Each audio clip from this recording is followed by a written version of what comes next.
Hello, everyone, and thank you for joining us today as Baxter Travel Webcast and Tourism Ireland present Ireland History, Culture and Heritage. With us today we have Jonathan Sargent from Tourism Ireland, Suzanne from Christchurch Cathedral, Claudine from the Temple Bar Company, and Lisa from Celtic Horizon Tours. At this point, I would like to invite Jonathan to take the stage and remind all of our audience members that should you have a question for the presenters, or for the moderator, should you require any assistance, the question and answer box is located on the top left-hand side of your screen. Now, with no further ado, I will turn the presentations over to Jonathan, and thank you all for joining us today.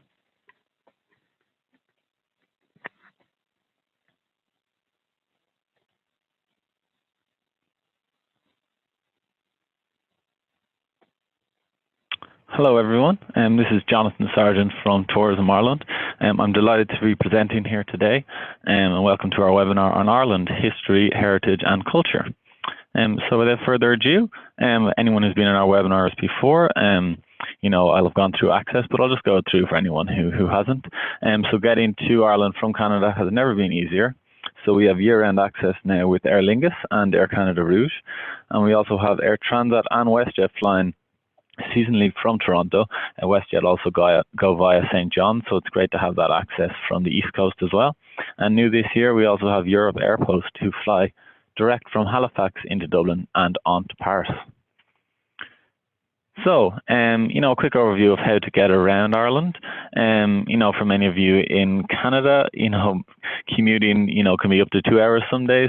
So this will just give you a brief overview of kind of how small Ireland is and how easy it is to get around. So Dublin then to Waterford, it's probably 2.5 to 3 hours. We have Waterford to Cork is about 2 hours. Cork to Kerry, another 2 hours. You're already in the southwest of Ireland. Kerry to Shannon, about an hour and a half. Up to Galway is just an hour and a half from Shannon. Galway to Connemara is about 1 hour, and then from Galway to Donegal, it's about 3 hours or so. Up to Derry from Donegal is about an hour, and it's just less than 2 hours to get from Derry to Belfast. And a surprise to many is it's actually less than 2 hours to go from Dublin to Belfast or Belfast to Dublin. Which is great to get that access to Northern Ireland so easily. And then Dublin across to Galway, just over 2 hours, you can travel the whole width of the island. So, that's just a quick overview to let you know kind of how small Ireland is, how easy it is, and how accessible everywhere is. So, who is the Canadian traveller going to Ireland? We find the culturally curious, as we brand them, are kind of the main ones going. So, middle-aged or older-age cohort, located in higher income neighbourhoods of Ontario, British Columbia, and Alberta. Of course, people go from other areas, but, we find the bulk of our, 140,000+ that go each year come from these areas. And, they're well-traveled, likely to have been to Europe. They're travel savvy. We find a lot of couples go, or they travel with older adult friends, and they're avid pre-vacation researchers. What these people are looking for in a holiday, and I think Ireland really does deliver on this. Self-improvement and enrichment. Authentic experiences, things they perhaps can experience in Canada. Visit a castle that's 500 years old, things like that.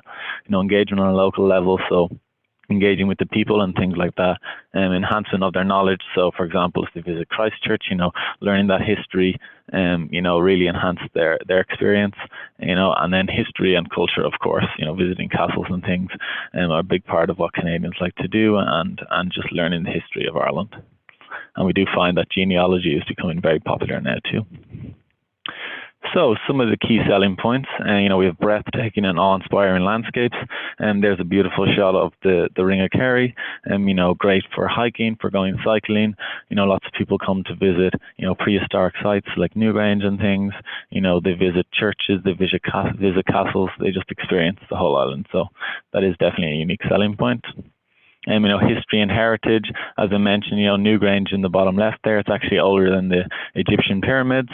Glendalough and Kent Wicklow in the top left there, the Rock of Cashel in the top right, and Crowpatrick, it's an annual pilgrimage up this mountain, and it really is, very historic, and there is lots of history and heritage in Ireland. A unique place of character and characters. So feedback we get from Canadian travellers is, they really do go for the Céad Míle Fáilte, the 100,000 welcomes. So we really do have some wonderful people, very hospitable. You go to anywhere in the country, you go into a local bar, local restaurant, local people want to talk to you. They're interested in why you've come to Ireland, and they really do make you feel at home.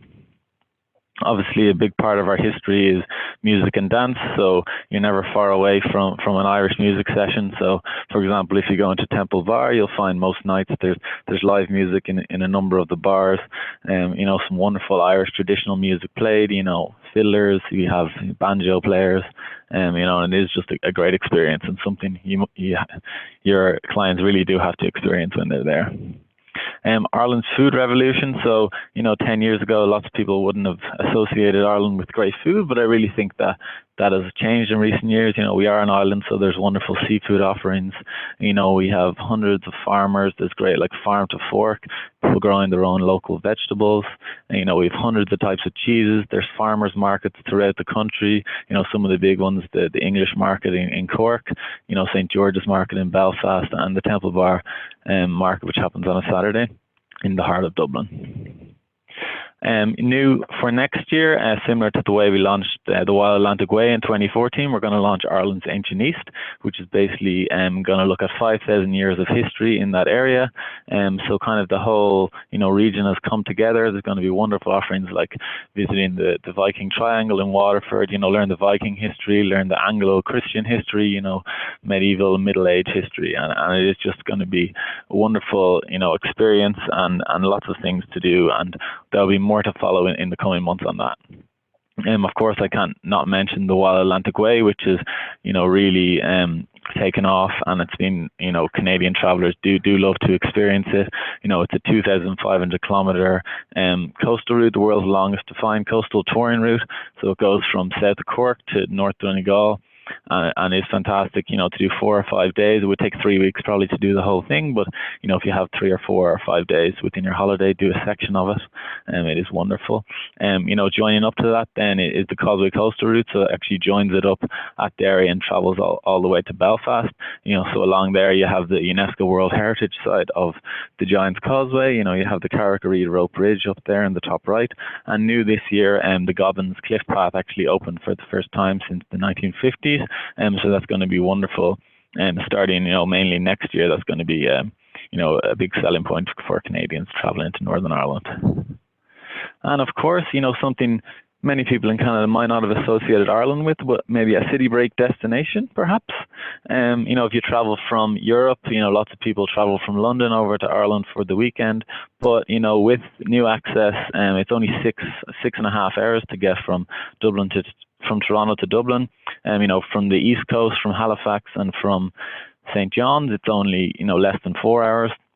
So it really is a good option for a long weekend. We find a lot of people coming into Dublin, maybe experiencing Dublin and Belfast, and then flying over to, Glasgow or Edinburgh, and, kind of mixing Dublin and Belfast, or Dublin and Cork in with like another European destination. So Dublin is really becoming a hub, and with the increased access, it is a great option, especially in the fall season with lots of festivals and things happening, for Canadian travellers to kind of come to Ireland, for a shorter trip, 4 to 5 days. Now, without further ado, I will pass you over to Suzanne, but just before that, if you want to contact me, there's my details.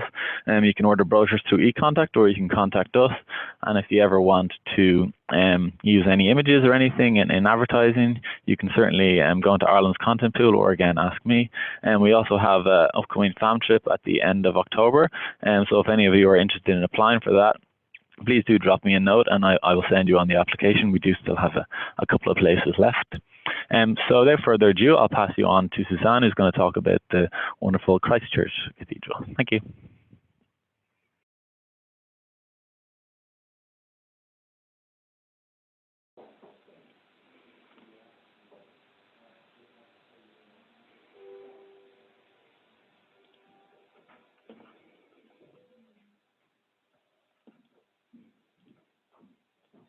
Hello, everyone, and I would like to remind you at this time, while we wait for Suzanne to start, should you have any questions for Jonathan, Suzanne, Claudine, or Lisa, please feel free to make a note of those in the chat box, and the moderator will direct them to the appropriate presenter at the end of this presentation. Once again, thank you, and Suzanne, whenever you're ready. Thank you very much, Tabitha.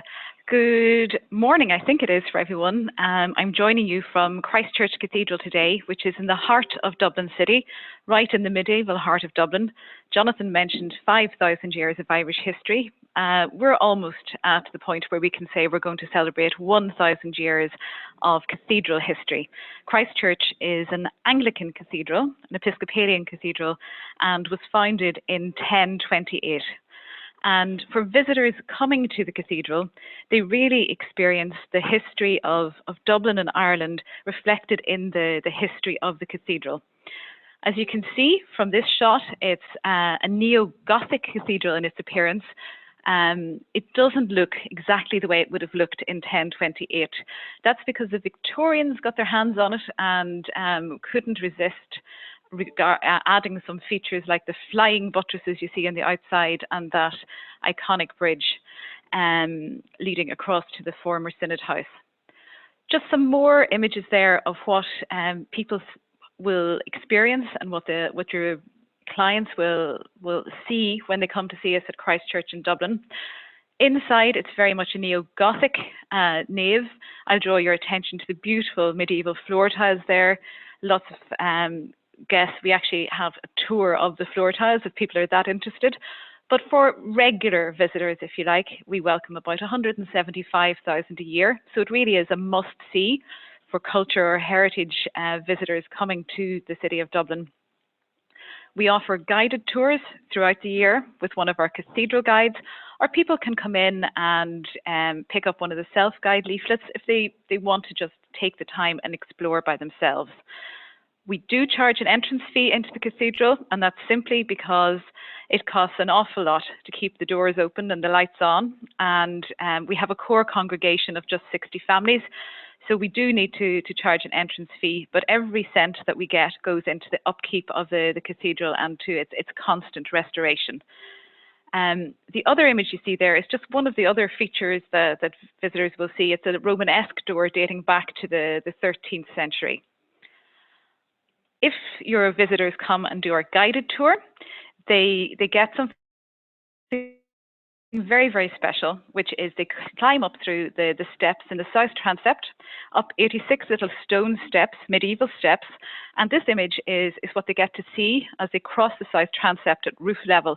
It's a view right out over the city of Dublin, and then they're in our bell tower, which has 19 bells rung in full circle, and anyone coming to visit us and going on the guided tour is welcome to go up with the guide and have a turn at ringing the bells of Christchurch Cathedral, Dublin.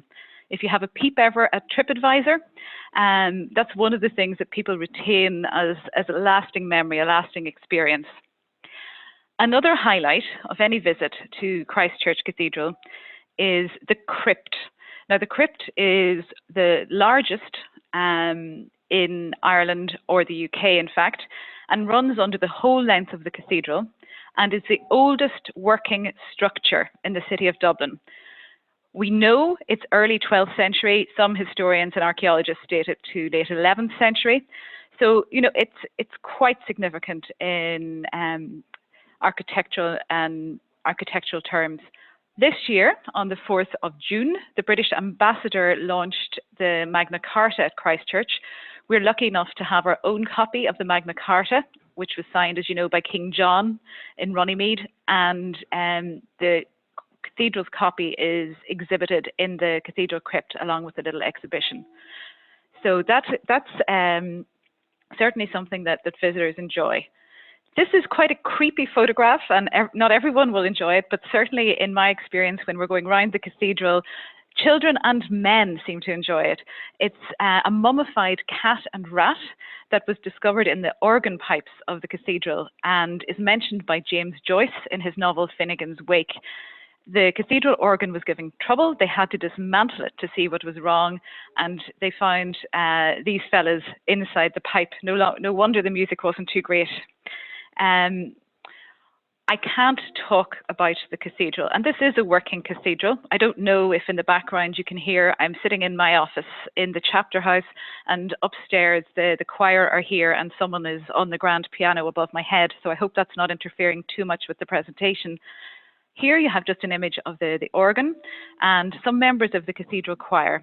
We're unusual in an Irish context because as a cathedral we have a professional choir of 22 singers who are retained by the cathedral, a director of music and an organist. So the choral tradition is very important here. The choir was founded in 1493 and was the first to perform Handel's Messiah here in the 18th century. We welcome visiting choirs from all over the world throughout the year. So if you have a choir group locally who are thinking of coming on a performance tour to Ireland, we'd love to have them here for maybe a lunchtime recital. And if you have clients coming to Ireland who, are appreciative of church music or who like high quality music, choral evensong is sung by the cathedral choir on a Thursday evening, and there are 2 sung services on a Sunday. It's definitely an experience and something worth suggesting to them for their itineraries. Just a little map there then to give you some sense of where we are in relation to other attractions. I know we're going to hear from Claudine now about Temple Bar, and if you had visitors visiting us at Christchurch, it's a very pleasant, lovely walk down through the Temple Bar area to Trinity College, for example, or to Dublin Castle. Trinity would be 10 minutes stroll away, as would the Guinness Storehouse, or maybe 20 minutes across to the Jameson Distillery. So very central, very easy for people to visit on foot in the heart of Dublin.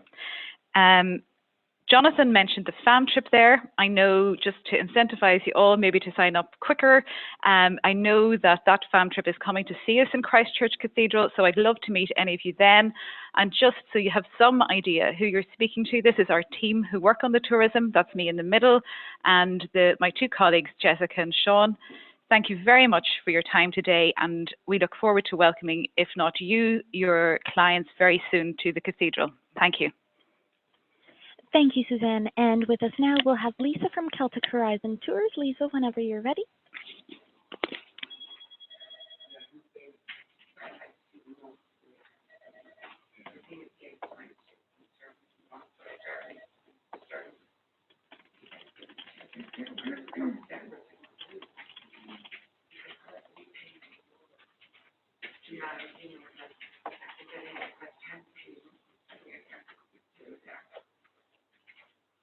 Yeah, I suppose there's always cost.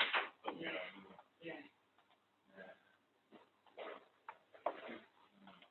I have a point. Hi, good afternoon, everybody, and thank you very much, Suzanne, for your presentation on Christchurch Cathedral. I'm delighted to be with you. I'm from Maynooth in County Kildare. This is where our office is, and Celtic Horizon Tours is a tour operator. So we're an incoming tour operator, and we handle all your inbound groups from Canada into Ireland.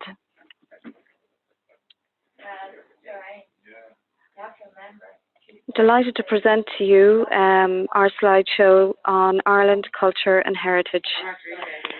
So Celtic Horizon Tours was established in 1998, so we've over 17 years of experience in travel and tourism.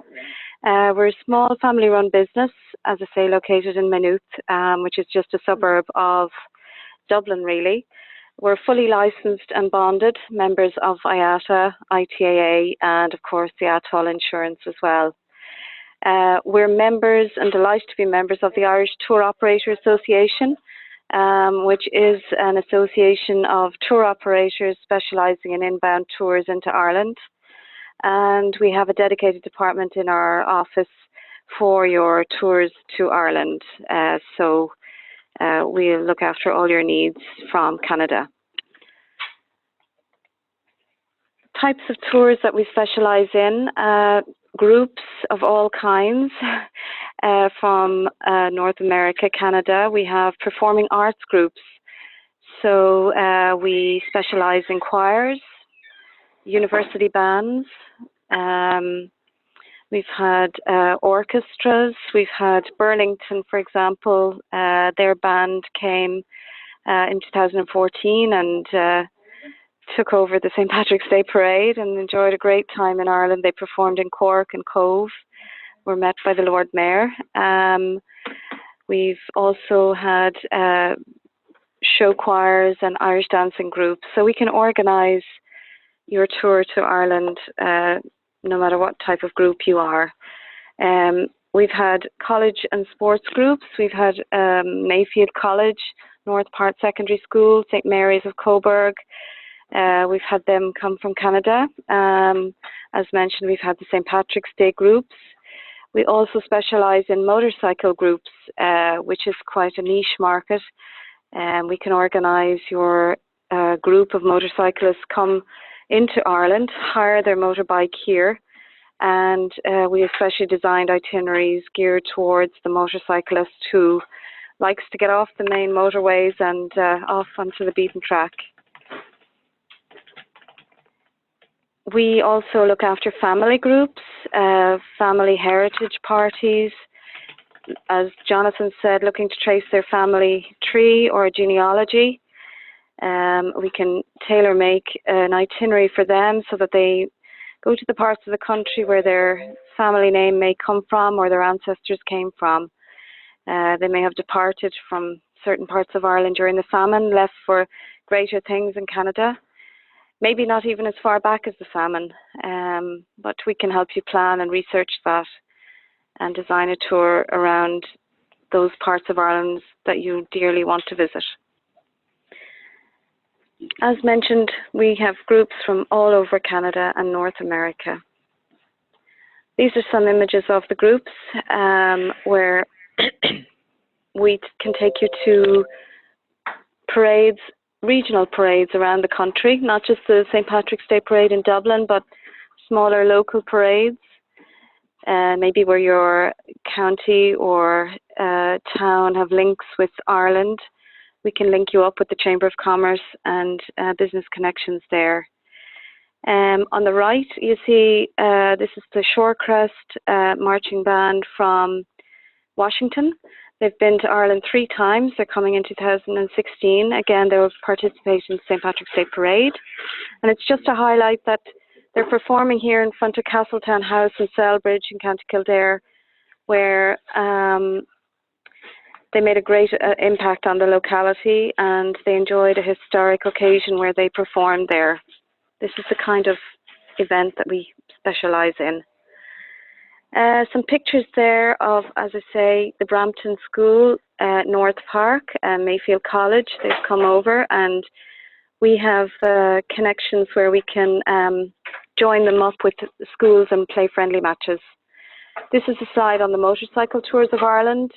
We have, for example, the Blue Knights Brigade, which are an international organisation of ex-policemen and military men who are interested in motorcycle tours of internationally, but they come to Ireland as well, and we know how to work with the motorcycle tourists. They have special requirements. We have luggage trucks where we can follow them with their suitcases and their gear, and we know how to look after the motorcyclist type client of yours.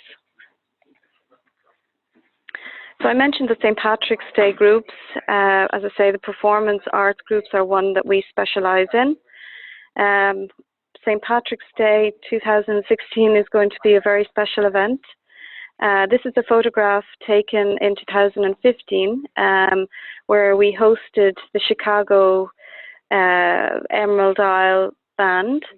This is in Dublin Castle, and the last time a band marched in Dublin Castle was in 1916, which is the year we gained our independence from British rule. So this was a very special event organised by Celtic Horizon Tours. The band from Chicago, all ex-military men, were the first band, as I say, to march in Dublin Castle since 1916.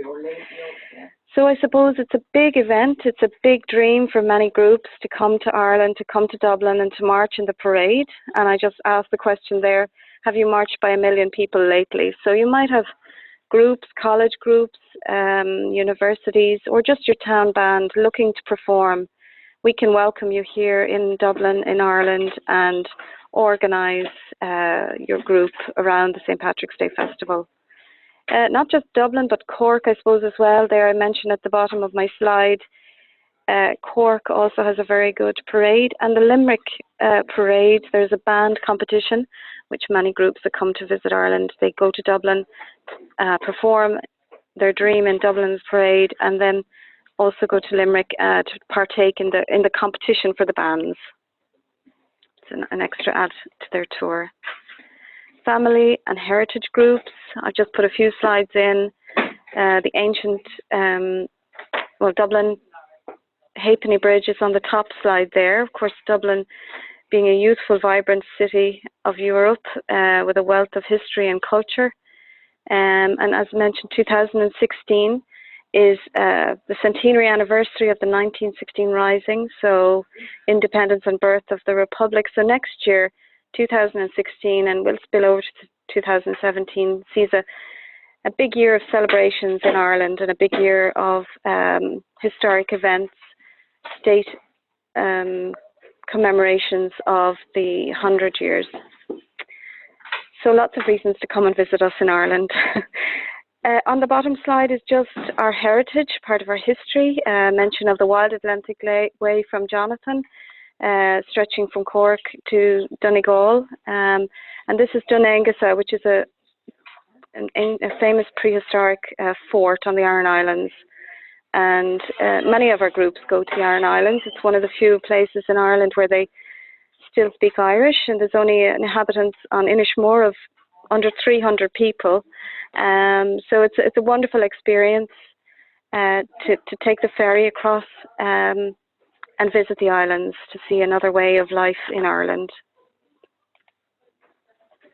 Accommodation in Ireland, so we can look after your accommodation requirements, whether it's 5-star castle hotels or hostel. We can tailor make your package to your price point and your requirements. And this is just a winter scene in Connemara of Ballynahinch Castle. Wonderful place, very luxurious hotel. Some of the venues for the choir groups and performance arts groups. This is a theatre called Smock Alley in Dublin, in Temple Bar, which Claudine and Suzanne will be very familiar with. It's on the doorstep of Dublin City Centre, and it has a number of different venues within Smock Alley, and it dates back to 1662. So it's full of character and full of history, and a wonderful place to host your evening, your performance, your choir, your dancing, or your band. I've listed a few other places: Christchurch Cathedral, which you've already seen, St. Patrick's Cathedral, which is also in Dublin, Kylemore Abbey. The nuns, the Benedictine nuns, very kindly allow visiting groups to perform there in their abbey. Theatres, lecture halls, schools. We have many contacts with these places where we can allow and arrange for your groups to perform. And we use these contacts time and time again so that your groups and your tours get the best experience when they're over here. Other venues, Castletown House, which you've seen in the previous slide earlier, the band. This is an interior image of the lobby and reception where you could hold a small group of maybe 40 to 50 people. On the right is Christchurch Cathedral, which you've already seen. And just to mention, I suppose, as I just said, we can arrange exchanges. And for the sports groups in particular, we have an arrangement with the Munster Academy in Cork, where your college groups can come and train and do a half-day training in Munster rugby grounds in Cork, and maybe play a rugby match in the afternoon with the local team. We have lots of links with Munster Rugby Club, and we have links with schools all around Ireland where we've made exchanges for schools and groups to meet each other. And that's very much an important part of what we design here in Celtic Horizon Tours, is to meet the people and to experience the Céad Míle Fáilte and the 100,000 welcomes and the Irish hospitality is very important to us. This is just another link that we have with Artane Band. It's one of the top bands in Ireland, and they perform every year in Croke Park for the Irish national competitions in football and hurling. I've come to the end of my slide and my presentation. I hope that you might have found something of interest to encourage you to come to Ireland and visit us. I'd be delighted to hear from you, and I'll hand you now to Claudine, who's going to present Temple Bar. Thank you.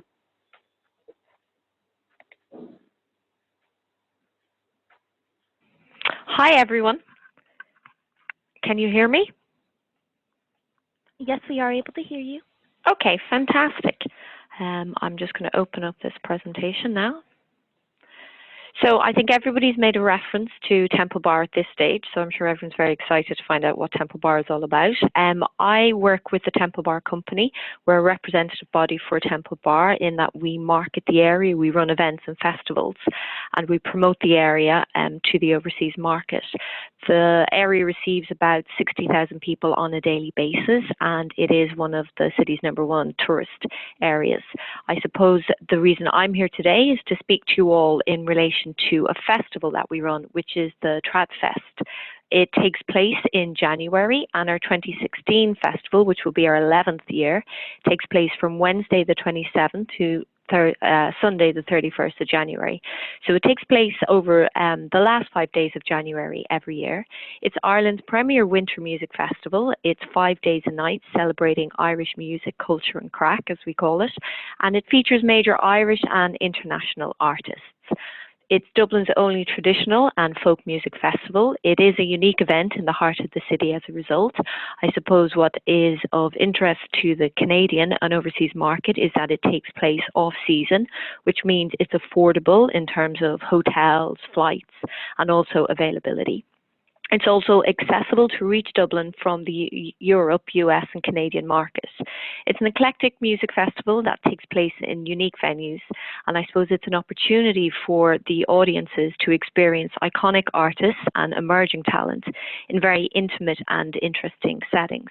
This is a selection of some of the iconic settings which have all been mentioned actually in previous presentations. So we hold concerts here where it's an opportunity to see an artist in a sort of venue that they would not normally perform. So from Christchurch Cathedral to Dublin City Hall to Dublin Castle, St Patrick's Cathedral, and then we have more intimate, smaller venues, St Michan's Church, House of Lords, but they're all located in the city centre and all within 5 to 10 minutes walking distance of each other, which means that it's very accessible, a very much easy festival to navigate around the city on foot. The programme of artists, this is an example of our 2016 programme. We've got some well-known Irish artists, very much in the traditional world. Martin Hayes, he's one of the members of the now supergroup The Gloaming. Then we have international artist Dougie MacLean from Scotland, who is known for having written the song Caledonia in Scotland. Aoife O'Donovan is a Irish Boston performer. Then we have someone like Foster and Allen. They've been celebrating 40 years. They tour around the world. They're Irish balladeers. We also have 2 gala nights, one celebrating the world of folk. So we've got 4 artists there from Ireland, England, Scotland. Then we also have a Tradfest Gala Night, which is featuring 3 of the well-established Irish traditional performers. So we've got Dervish, Lunasa, Triad. Now, not everybody may know these groups, but for anybody who's interested in experiencing Irish music or an Irish music festival, there's such a wide variety available for everybody. The festival itself, there's several components. There's the headline concerts, which I've gone through, that take place in the various iconic venues. We also have music trails that take place daily, day and night throughout the pubs and bars of Temple Bar. Our Trad Fringe covers everything from workshops to master classes, exhibitions, film screenings, food tastings. So it's everything that happens outside of the concerts, and we've got pipe bands marching through the streets. We even bring in a traditional Irish farm. The front row sessions is something that we've started running. This is free, intimate concerts that are run in the Temple Bar pubs, and it's featuring the best of Irish musicians. So advance tickets can be made available exclusively to overseas audiences, and I suppose it's just an extra incentive if we're creating packages, or if you guys are creating packages for tours. The Trad Fringe, as I mentioned, is just a little bit more that people can get involved in if they don't want to just only go to a festival. Then there's a lot more, as I mentioned there, that gives you a little overview. And then I suppose Temple Bar itself, it's Dublin's #1 entertainment district. It's got everything from book markets to bars, restaurants, cultural settings. So there's quite a lot there that everybody can really enjoy the area over the 5 days of the festival, outside of the festival itself. Then accommodation, the area is quite full of a mixture. So depending on what you're looking at, whether it's a 5-star hotel to budget hospital to private apartments, they're all there. So from our point of view, we have advance tickets and packages available 6 months in advance of our festival. So again, whether you're interested in 2016, we have the tickets on sale, but from around July, August, we'll be selling our Tradfest 2017. For details, there you have my contact details if you have any questions or you're interested. That's just some more information. And I have a very small video which I'm hoping will work, and the sound isn't there, but I think it'll just help give you a flavour of the festival, and for those who don't know Temple Bar and Dublin City.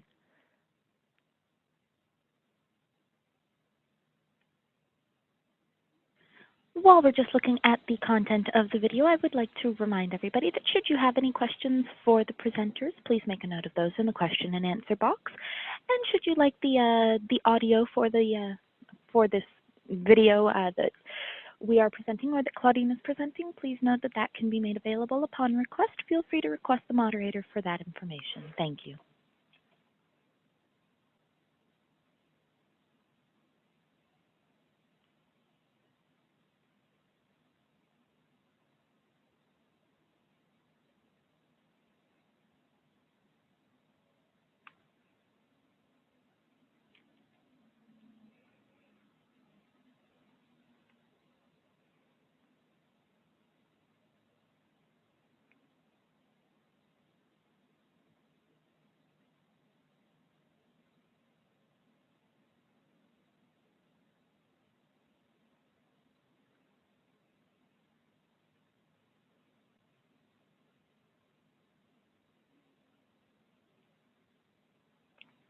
Now, thank you, everyone. And thank you, Claudine. At this point, I would like to open the floor. Should anybody have any questions that they would like to request from the presenter, please make a note of those in the question and answer box, and the moderator will read them aloud. We do have a couple of questions. Do you have custom motorcycle itineraries? I will address that one to Lisa. Hi, Tabitha. Yes, we do have. I was just typing a reply there. Yes, I do have itineraries designed. They would be from previous group customers, and for groups. If you're interested, I could email them on. Would that be a good idea? That would be fine. Thank you very much. All right, and should you have any questions for the presenters that occur to you after the fact, please feel free to contact the moderator. They can be reached at T as in Tango, F as in Fish, BRADLEY, that's Bravo, Romeo, Alpha, Delta, Lima, Echo, Yankee, at Baxter.net, and a moderator will be happy to pass on either the content of the presentations or contact information for the presenters themselves. At that point, we would like to thank you all for joining us, and I'll extend a big thank you from everybody here at the Baxter team, and as well from Claudine, Jonathan, Lisa, and Suzanne. Feel free to chime in, guys. Thank you very much. Thank you. Thanks a million. Thanks very much. Bye-bye. Fantastic. Bye. And at Bye-bye. this point, I would like to remind everybody that should you have missed something during the PowerPoint presentations, a copy of this webinar will be available on the Baxter Travel Webcast YouTube page. Once again, feel free to request the moderator for that information, or just search us on our YouTube channel. The information will be up there as soon as possible, and we look forward to having you with us. Oh, Bill Hales would like to ask, where can we find images to share?